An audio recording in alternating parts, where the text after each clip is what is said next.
Fellow Ghanaians, good evening. It has been 3.5 months since we began our fight to defeat the coronavirus pandemic in the country. It has so far been a coordinated and enhanced response with tracing, testing, isolating, treating, and the maintenance of the relevant social distancing and hygiene protocols being the weapons we continue to employ to help contain the spread of the virus. We are all agreed that this novel disease has thrust the whole world into unknown and uncharted territory, and we're having to learn as we go along.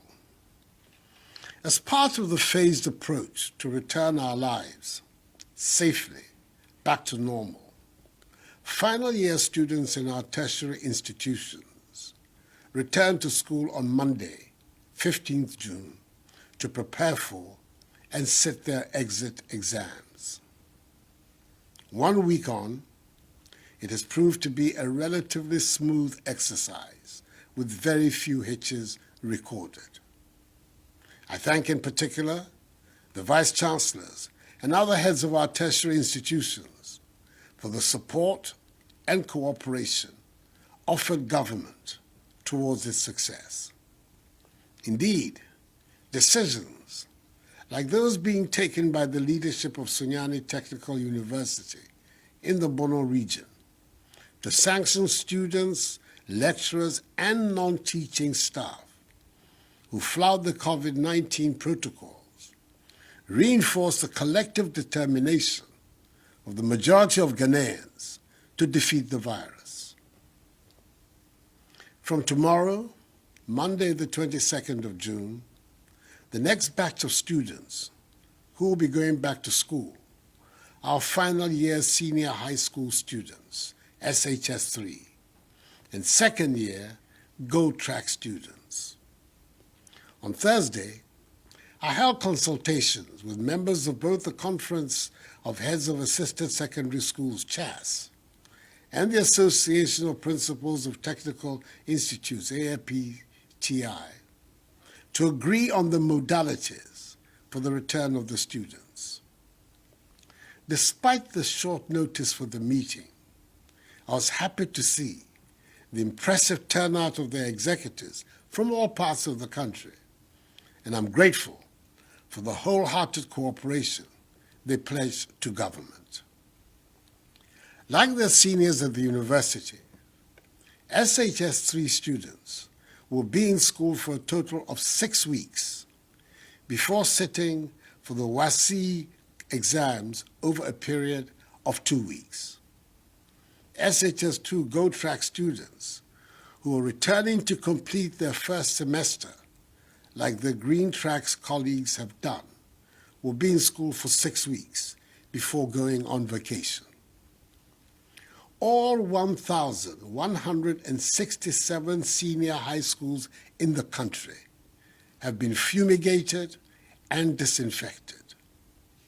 Each student, teaching and non-teaching staff, invigilator, and school administrator, numbering some 800,000, will be provided with 3 pieces of reusable face masks, i.e. 2 being provided tomorrow and the 3rd within a fortnight.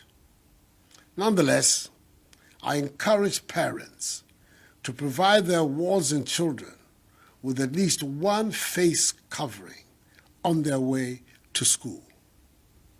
A total of 18,000 Veronica buckets, 800,000 pieces of 200 mils sanitizers, 36,000 rolls of tissue paper, 36,000 gallons of liquid soap, and 7,200 thermometer guns have been distributed.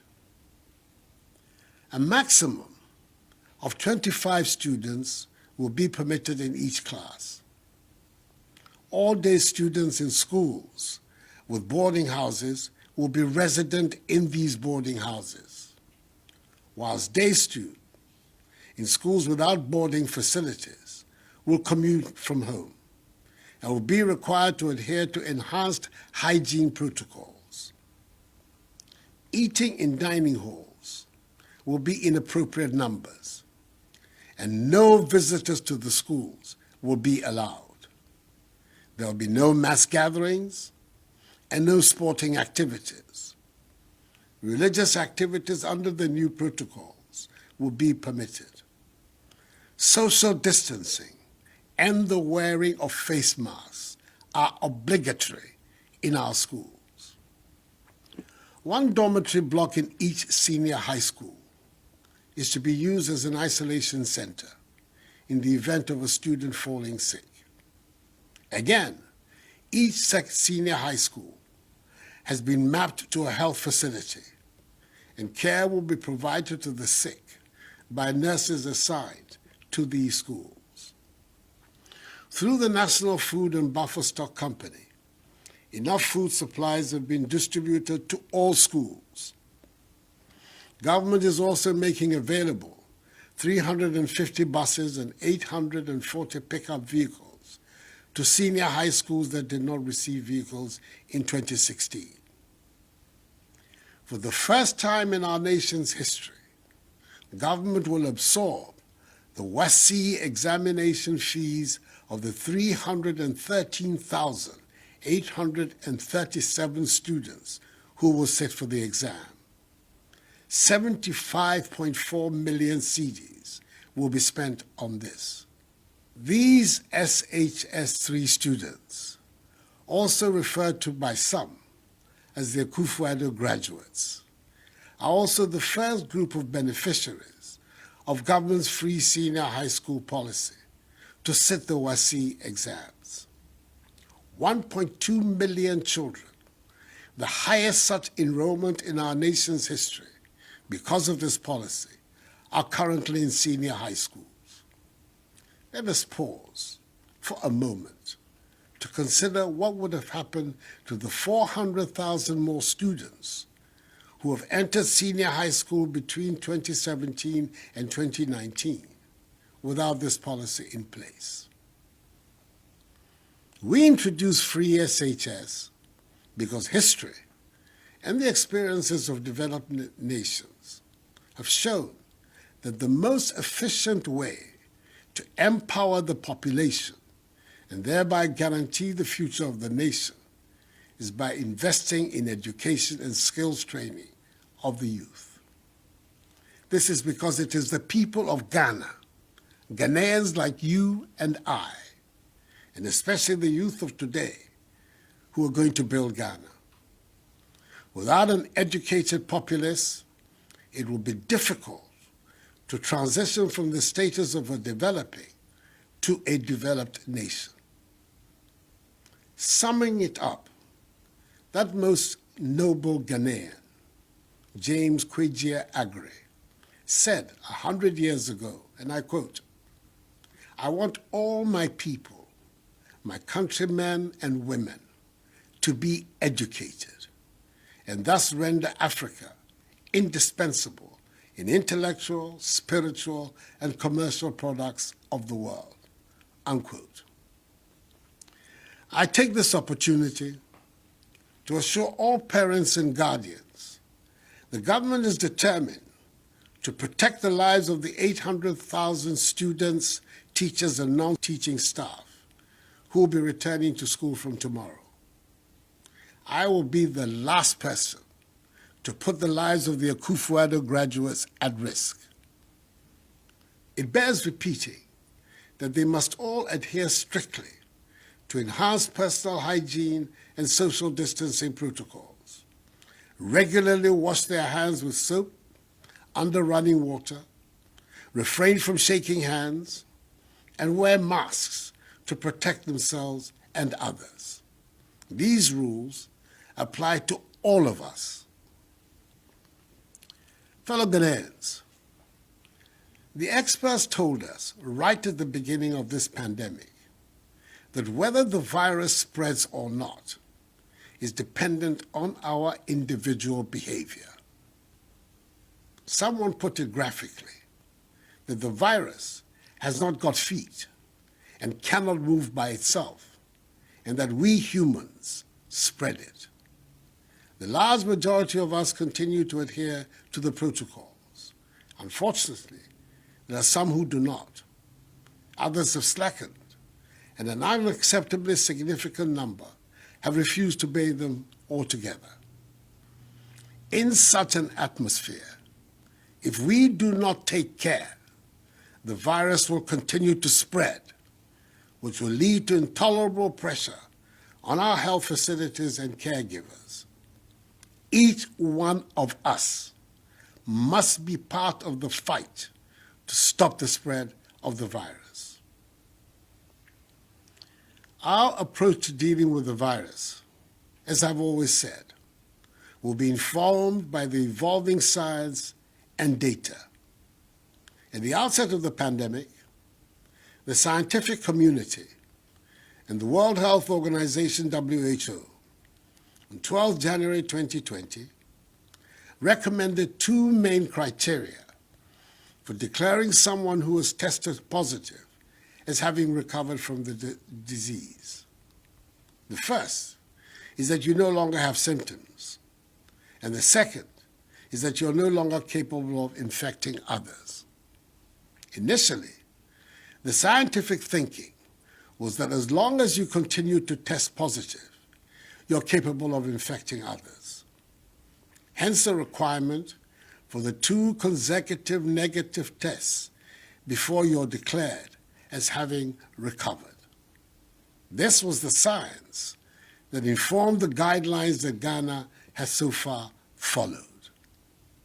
However, there's now new evidence which states that after 10 to 14 days, a person with no symptoms is unlikely to transmit the virus to others, even if the person continues to test positive. It is on this basis that WHO has updated its guidelines as published per its Clinical Management of COVID-19 Interim Guidance of 27th May 2020, quote, as part of the clinical care pathway of a COVID-19 patient, unquote. According to WHO, asymptomatic patients, i.e., those who have tested positive for the virus but are not exhibiting any symptoms after 14 days, quote, are not likely to be infectious and therefore are unlikely to be able to transmit the virus to another person, unquote.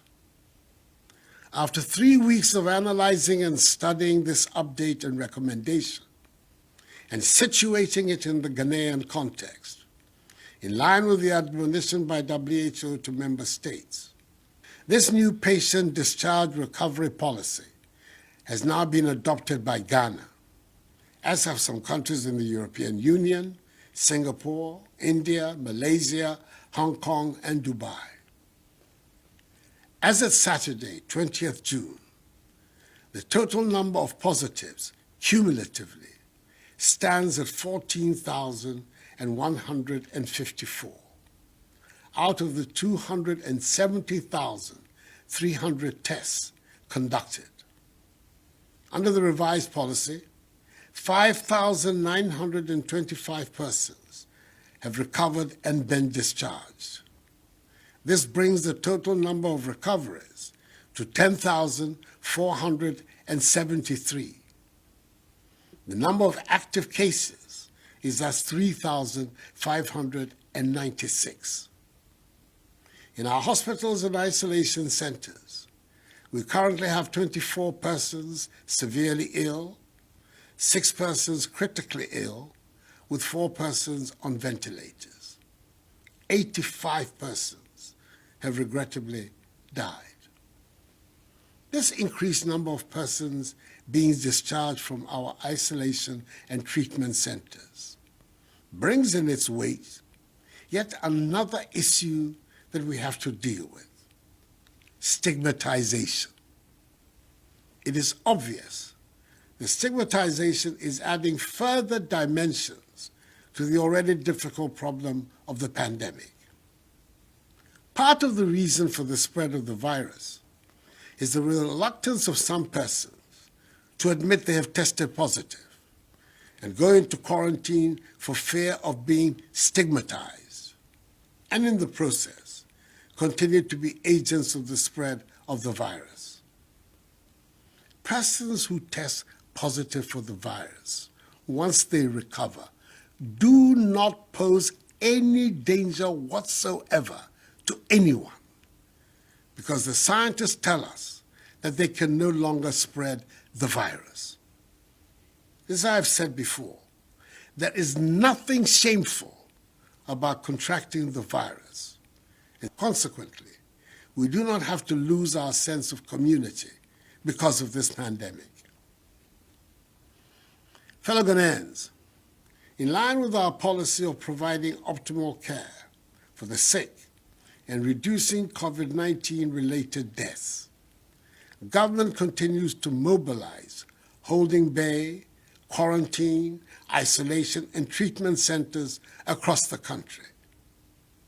I thank the Ghana National Association of Teachers, GNAT, for their admirable civic gesture of making available their facility in Ejiso in the Ashanti region, and the Catholic Bishops' Conference for agreeing to the use of their facilities across the country as isolation centers in the fight against COVID-19. These are timely offers which will ensure that our overall healthcare systems are not unduly burdened and overrun. Such institutions deserve the sincere appreciation of the entire nation, as does the gesture of the Minister for Environment, Science, Technology and Innovation, Professor Kwabena Frimpong-Boateng, who was offered a 70-bed hospital in Twase in the Ashanti region as a COVID-19 treatment center.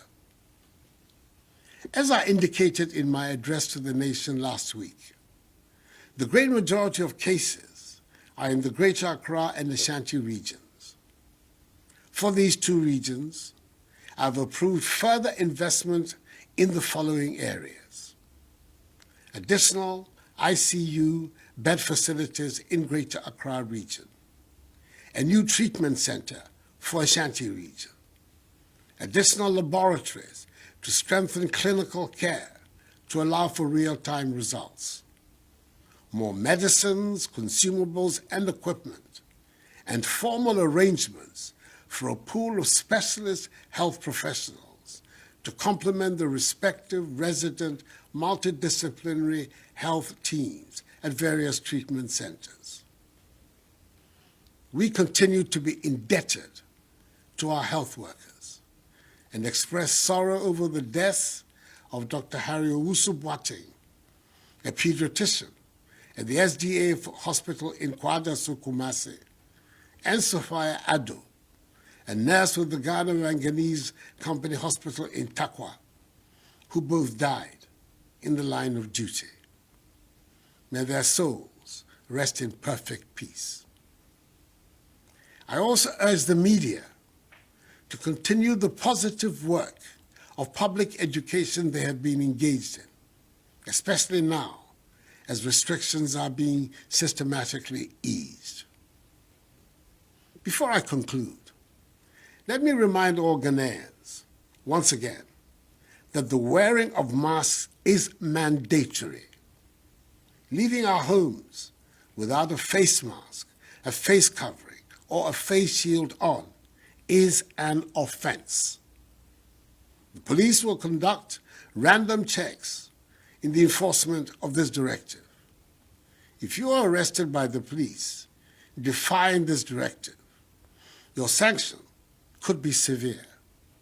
So please, let us all, at all times, wear our masks. I appeal to each and every one of you to take this as a personal challenge and help rid Ghana of the virus. Even though we now have a better understanding of the dynamism of the virus in our country, even though the majority of people who contract the virus do not show any symptoms at all, And even though Ghanaians are not dying in the hundreds and thousands that were originally anticipated, we cannot afford to be complacent and let our guard down. Let us remain focused and adhere to the enhanced hygiene, social distancing, and mask-wearing protocols that have and must become part and parcel of our daily lives for the foreseeable future. We can do it if we work at it. And if you're Chineko, SHS 3-4, besa ako school, bosumi mienui, ako suade, na one tumi atro on social etwato. SHS 2 go track for also, besa ako wie one term edikan. Send a green track for aye. Then she say, yeah, and they say, and Mra was school. No, I will for intimate cosra ma ewo on a da body. You say, be a ding a ma for. Nanso, a yama yamano. Now, me shower for bo. Say, a buying school for paying for any teacher for.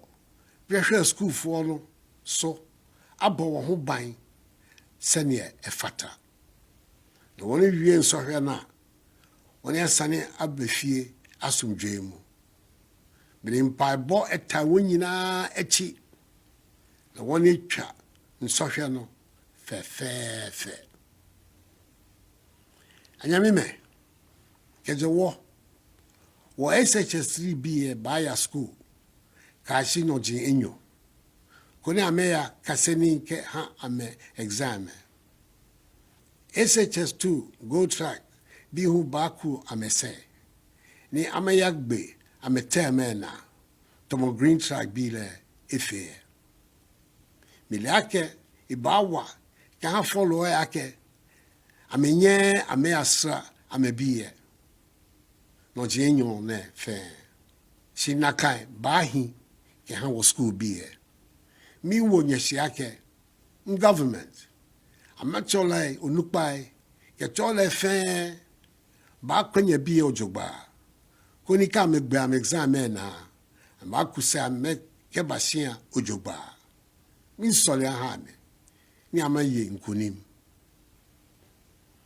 Let me in conclusion wish the Kufuado graduates, the SHS 3 students and their seniors in university the best of luck in their forthcoming examinations, which will be conducted in safety. Ghana needs them all for her progress. May God bless us all in our homeland Ghana and make her great and strong. I thank you for your attention.